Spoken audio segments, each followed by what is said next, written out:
जुनेजा साहब अवां सां हिकु हुजत थी करियां त को अहिड़ो लतीफ़ो ॿुधायो त हिते वेठल हाज़रीन में टेकड़ो मची वञे। हा गज़ल साहिबा, भले तव्हांजी हुजत अखियुनि ते हिकिड़ो लतीफ़ो यादि अथमि तव्हांजी नज़र कयां थो। हिकु दोस्त पंहिंजे दोस्त वटि वियो, राति जो तरसियो, मानी खां पोइ दोस्त बिस्तरो खणी आयो पर खट न खणी आयो। अच्छा। त महिमान दोस्त चयो था खट खां सवाइ मूंखे राति जो निंड कोन ईंदी। त मीज़बान दोस्त चयो अदा खटूं आहिनि ॿ, हिकिड़ी ते सुम्हंदियूं आहिनि अम्मा ऐं मुंहिंजी घरवारी, ॿी खट ते आऊं ऐं बाबा सुम्हंदा आहियूं। चईं था खट खणी मूंखे न ॾे, आऊं जागी राति कटे वेंदुसि पर घर जा भाती पाण में सहुलात थी सुम्हो। जुनेजा साहब हाणे हू साम्हूं वेठल हाज़रीन मां कंहिं हिक खे स्टेज ते दावत ॾियूं था जेको अव्हां खां का बि फरमाइश करे ऐं अव्हां उहा पूरी करियो। भले भले जी बिस्मिल्लाह गज़ल साहिबा, पर कंहिं अरब सगोर खे मथां सॼो जो पाण में ॿोलीअ तां अटकिया पिया हुजूं। न न न न जुनेजा साहब न न, हू साम्हूं जेको अधो हीरनि वारी टोपी पाए वेठो आहे न उनखे स्टेज ते सॼूं था त अव्हां खां का फरमाइश करे। ओ गज़ल साहिबा, इहो त भाउ हबीबुल्ला खोसो आहे। जी अदा हबीबुल्ला, अचो अचो तव्हां मथे अचो। जी अव्हां जी का फरमाइश? महिरबानी भेण गज़ल, असल में फरमाइश भाउ अलाने खे इहा आहे त असांखे अदे अली मोहम्मद उॾेराई जो को बहितरीनु गीत ॿुधाए। जी जुनेजा साहब फरमाइश थी आहे अली मोहम्मद उॾेराई जे गीत जी, को नओं गीत यादि अथव? हा गज़ल साहिबा, उॾेराई मुंहिंजो यार बि आहे त मुंहिंजे सॻे भाउ मुबीन जहिड़ो भाउ बि आहे ऐं संदसि नओं गीत यादि अथमि, उहो अदा हबीबुल्ला जी फरमाइश ते अवां सभिनी खे ॿुधाइणु।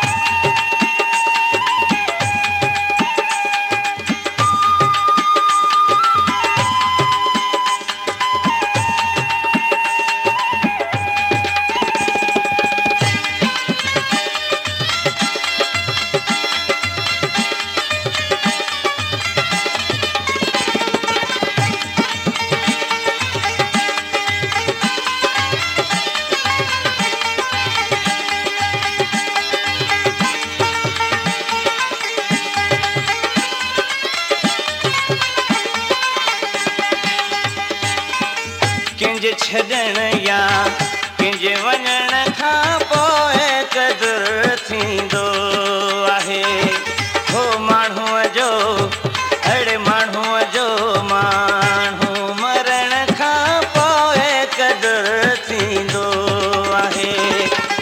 कंहिंजे छॾण या कंहिंजे वञण खां पोइ क़दुरु थींदो आहे, हो माण्हूअ जो अला माण्हूअ जो माण्हू मरण खां पोइ क़दुरु थींदो आहे।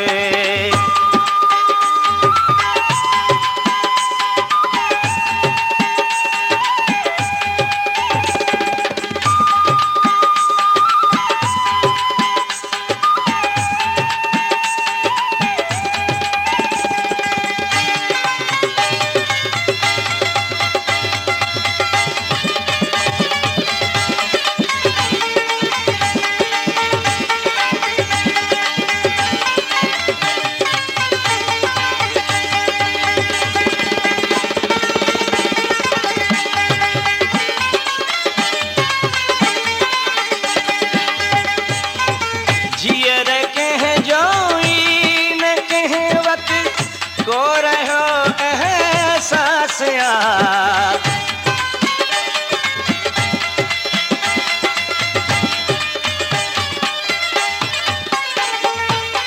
जीअर कंहिंजो ई न कंहिं वटि को रहियो एहसास यार, दिलि लॻीअ जो दिलि लॻीअ जो दिलि टुटण खां पोइ क़दुरु थींदो आहे, हो माण्हूअ जो अला माण्हूअ जो माण्हू मरण खां पोइ क़दुरु थींदो आहे।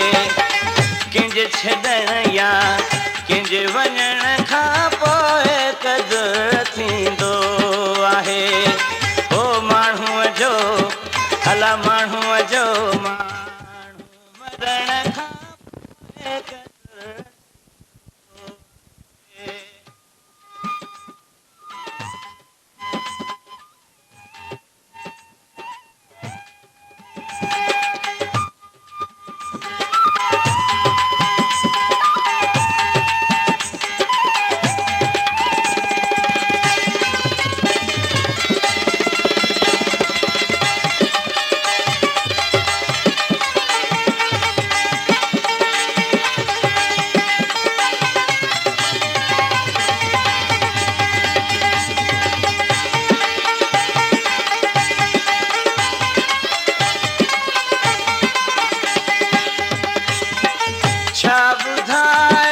छा ॿुधायां बेवफा ते दर्द खे पंजनि जो अला पंजनि जो धारे थियण खां पोइ क़दुरु थींदो आहे हो माण्हूअ जो अला माण्हूअ जो माण्हू मरण खां पोइ क़दुरु थींदो आहे कंहिंजे छॾण या कंहिंजे वञण खां पोइ क़दुरु थींदो आहे हो माण्हूअ जो अला माण्हूअ जो माण्हू मरण खां पोइ क़दुरु थींदो आहे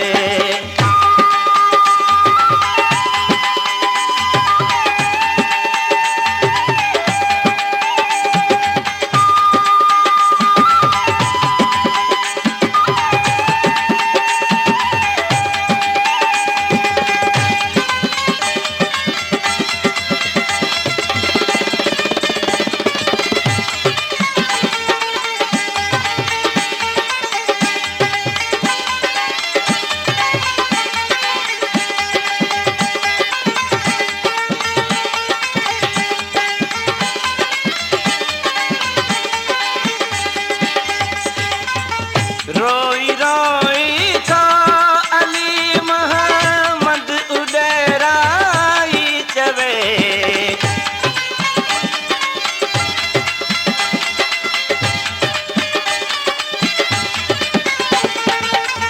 रोई रोई था अली मोहम्मद उॾराई चवे रुठल जो है रुठल जो पर जी पवण खां पोइ क़दुरु थींदो आहे हो माण्हूअ जो अला माण्हूअ जो माण्हू मरण खां पोइ क़दुरु थींदो आहे कंहिंजे छॾण या कंहिंजे वञण खां पोइ क़दुरु थींदो आहे हो माण्हूअ जो है माण्हूअ जो माण्हू मरण खां पोइ क़दुरु थींदो आहे है कंहिंजे छॾण या कंहिंजे वञण